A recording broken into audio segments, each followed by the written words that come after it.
एखन अपने सब सुन रहल छी आरके म्यूजिक के प्रस्तुति।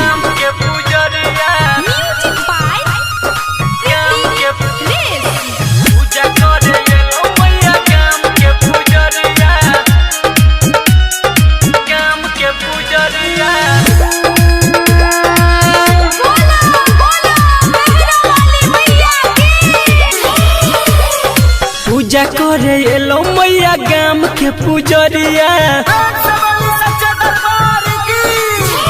आगे पूजा करे एलो मैया गाम के पुजरिया।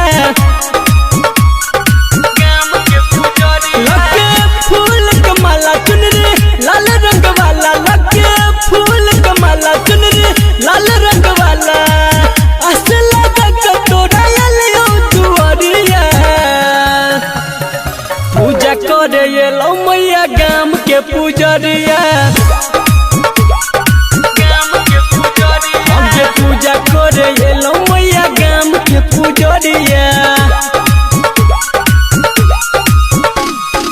अभी आप सुन रहे हैं मां म्यूजिक की भक्तिमय प्रस्तुति।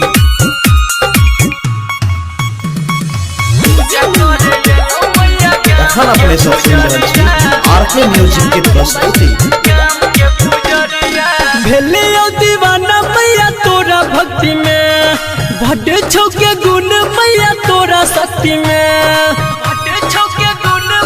गे माँ भेलियो दीवाना मैया तोरा भक्ति में, भटे छौके गुण मैया तोरा शक्ति में। पूछे हम मैया तू हमरो खबरिया, पूजा करे एलो मैया गाम के पुजरिया। पूजा करे एलो मैया गाम के पुजरिया।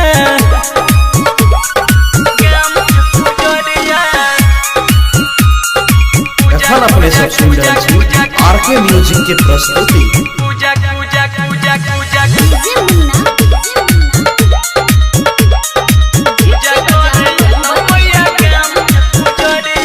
तू ही तो चला बैठा जग संसार गे, कदे तू कोनो एहन चमत्कार गे।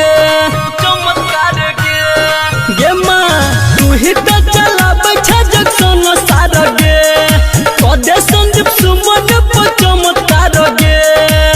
हर भजन के शिखर छगो हरिया, पूजा करे एलो मैया गाम के पुजरिया। पूजा करे एलो मैया गाम के पुजरिया, पूजा करे एलो मैया गाम के पुजरिया। Presented by RK Music।